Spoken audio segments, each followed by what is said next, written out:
are serious about nation building, then it's mandatory to have military defense in order to protect our land from invaders. And we may need to get the necessary training in that white man's army for now. And this would not be the first time that this has happened in our history.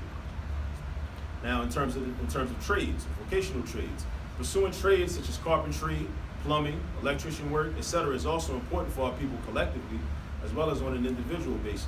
But one problem with the popular methods, I think, of the promotion of trade school or the military over college is that the way it's promoted is reactionary. It's reactionary and it's weak. It's also accompanied by this assumption that these pursuits are somehow easier than matriculating through a college major program. Right? So it's like, well, college will be hard, you'll probably fail out, you have to study, write papers and everything. Just go to trade school, it's easy. It's walk in the park. It's not gonna be hard at all. Like, that's a misconception and a misnomer that a lot of our students have. Even with the military, they think the military is gonna be easy. Like, it's an easier alternative. Now, I've never been to the military myself, but I assume from people I've spoken to that have been in the military that it's not cake. It still requires responsibility, work ethic, etc. So when a teacher like myself critiques a student for lacking work ethic, lacking self-discipline, lacking critical thinking skills, etc., and then tells the student that unless they develop themselves in these areas that they will never prosper in college, the student will also often respond defensively with, well, college ain't for everybody. But the question is, as I kind of already stated, won't lacking these fundamental attributes also render them unsuccessful in these alternative pursuits? This is what they need to start thinking about, and we need to start thinking about.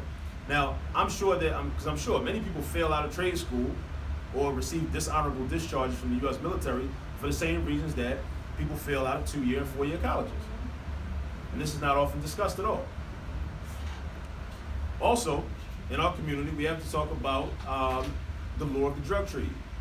It's also seen as a viable alternative to college. Many young brothers will just say, well, I'm gonna just hit the track, with no real critical thinking or thought process. But will we not say the same things that make someone unsuccessful at college matriculation are the same things that make someone unsuccessful with the drug trade? Because a lot of our young people have this idea that just being in the drug trade that you're gonna be successful. I've told young brothers when a young brother like last year made a kind of tongue-in-cheek comment, it's like the first quarter report cards came out, he failed my class, he was failing some other classes. He said, he said this, I'm about to hit the trap. I said, bro, listen, the same reason you failed this class is gonna be the same reason you're gonna fail in the streets too. Like, for these same exact reasons. Like, that's not a better alternative. It's just not.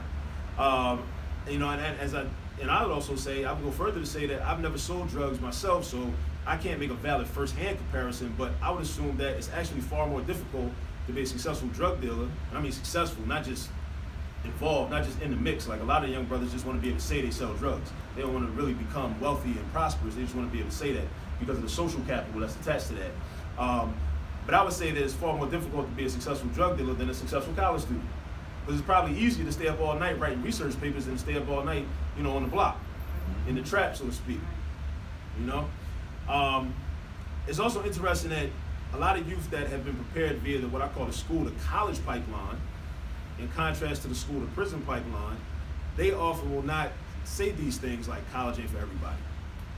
So, and even if they decide to not attend college in favor of some type of entrepreneurial pursuit, their likelihood of success is enhanced by the knowledge acquired and the habits developed while being prepared to be college ready.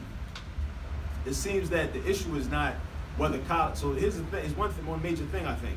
The issue may not be whether college is for everybody, but whether college readiness is for everybody, right?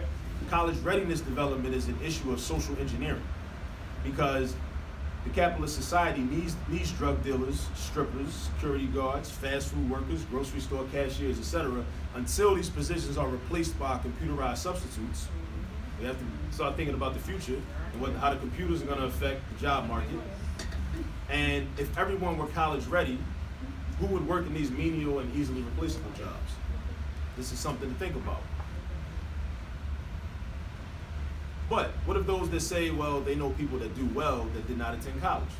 For one, many of these judgments made by the youth are based upon false advertisements of so-called wealth by people some people that may be all flash and no cash.